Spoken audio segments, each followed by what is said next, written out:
একটি প্রশ্ন আমার জীবনে আমি খুব কমনই পাই আমার আত্মীয় স্বজন এলাকাবাসীর পক্ষ থেকে, যে জাহাজে আমার ভয় লাগে কিনা। যেমন সমুদ্রের বুকে দিনের পর দিন অতিবাহিত করি, সমুদ্রে ঝড় হয়, অনেক বড় বড় ঢেউ, ভয় লাগে কিনা। তো এই প্রশ্নের উত্তর দিতে দিতে আমি ধরেন প্রায় ক্লান্ত। তো আজকে আপনাদের সঙ্গে একটা ছোট ঘটনা শেয়ার করব। শিপিং সেক্টরের সবচেয়ে বাজে একটি দুর্ঘটনা। তো এই দুর্ঘটনা নিয়ে আপনাদের সঙ্গে শেয়ার করব এবং আমার ভয়টা কোথায় এবং কেন আমি ভয় পাই বা পাই না সে বিষয়েও আজকে আমি আলোচনা করব। দেরি না করে চলুন শুরু করা যাক। মোটর ট্যাঙ্কার শাঞ্চি হলো ন্যাশনাল ইরানিয়ান ট্যাঙ্কার কোম্পানি, অর্থাৎ ইরানের একটি গভর্নমেন্ট কোম্পানি। সেই কোম্পানির একটি জাহাজ, সেটা হলো এমটি শাঞ্চি। 2018 সালের 6 জানুয়ারি পূর্ব চীন সাগরে সাংহাই থেকে মাত্র 160 নটিক্যাল মাইল দূরে, অর্থাৎ প্রায় 300 কিলোমিটার দূরে, হংকং এর ফ্ল্যাগ ব্যারিয়ার জাহাজ সিএফ ক্রিস্টাল এর সঙ্গে আকস্মিকভাবে সংঘর্ষের একটা সম্ভাবনা দেখা যায়, যে জাহাজটা ওখানে গেলে সংঘর্ষ হবে। দিনটা ছিল কুয়াশাতম একটি দেশ, জানুয়ারি মাস ছিল 6 জানুয়ারি, শীতকাল, কুয়াশা ছিল অনেক। আর সন্ধ্যা 8টার কিছুক্ষণ আগে অনেক কুয়াশা ছিল, যার কারণে আশেপাশে খুব ভালোভাবে দেখা যাচ্ছিল না। শুধুমাত্র জাহাজের ব্রিজের যে নেভিগেশনাল ইকুইপমেন্ট গুলো আছে, রেডার আছে, এক্সডিস আছে, এআইএস আছে, জিপিএস আছে, এগুলোর মাধ্যমে ইনফরমেশন নিয়ে আর কি জাহাজটা পরিচালিত হচ্ছিল। নর্মালি রাতের সময় আমরা যেভাবে আর কি জাহাজ পরিচালনা করি, ঠিক একইভাবে জাহাজ পরিচালিত হচ্ছিল ইকুইপমেন্টের উপর নির্ভর করে। তো সেই সময় ইকুইপমেন্টের মাঝে মাঝে ফেলিয়ার আসে। এখন জাহাজের হয়তো বা ইকুইপমেন্ট ফেলিয়ারের কারণে সামনে থাকা সিএফ ক্রিস্টালকে ভালোভাবে বুঝতে পারি না। যতক্ষণে বুঝতে পারছে যে সামনে সিএফ ক্রিস্টাল নামে একটি জাহাজ আছে, ততক্ষণ পর্যন্ত অনেক দেরি হয়ে গেছে।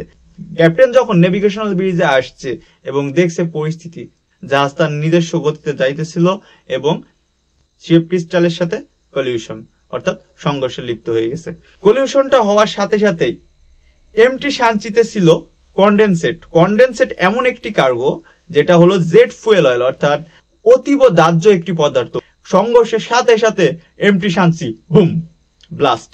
তো ব্লাস্ট হওয়ার পরে এলাকায় বিষাক্ত ধোঁয়া, কন্ডেনসেটের যে একটি ধোঁয়া আছে, এই বিষাক্ত ধোঁয়া এলাকায় একদম অন্যরকম অবস্থা, চারিদিকে নাকি কালো হয়ে গেছিল।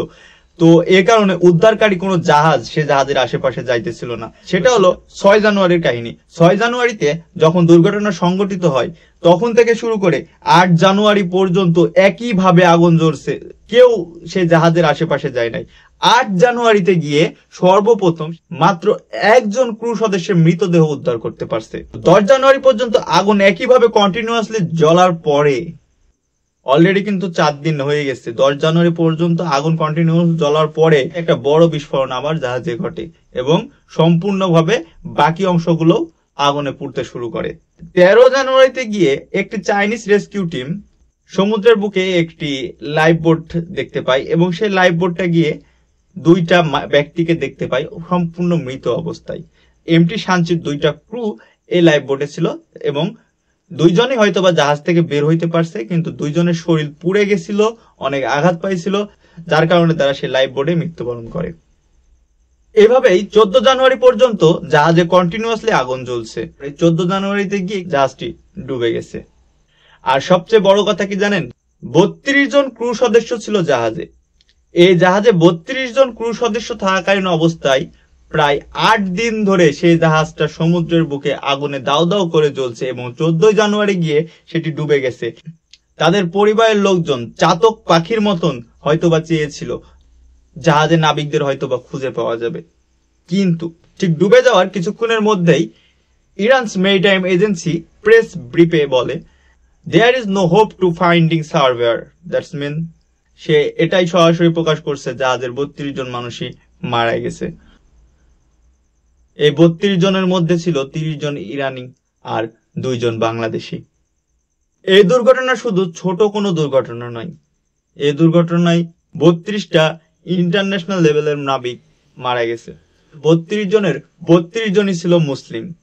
জাহাজটি ডুবে যাওয়ার কয়েক ঘন্টার মধ্যেই ইরান গভর্নমেন্ট 2 বাংলাদেশি সহ মোট 32 জন নাবিককেই প্রতিরোধ অর্থনীতিতে শহীদ, অর্থাৎ martyr of the resistance economy পদবিতে ভূষিত করে।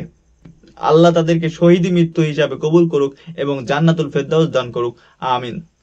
তো এখন আসেন, যদি জাহাজ দুর্ঘটনায় কোনো মানুষ মৃত্যুবরণ করে তাহলে দুইটা ওয়ে আছে, একটা হয় আগুনে পুড়ে মরতে হবে, না হয় পানিতে ডুবে মরতে হবে। তো আজকের ভিডিও এটা যে যদি জাহাজ দুর্ঘটনা হয় তার ফলাফল যদি মৃত্যুই হয় তাহলে ভাই এটা অনেক সৌভাগ্যের। আর এই কারণেই সমুদ্রবুকে আমি কখনোই ভয় পাই না।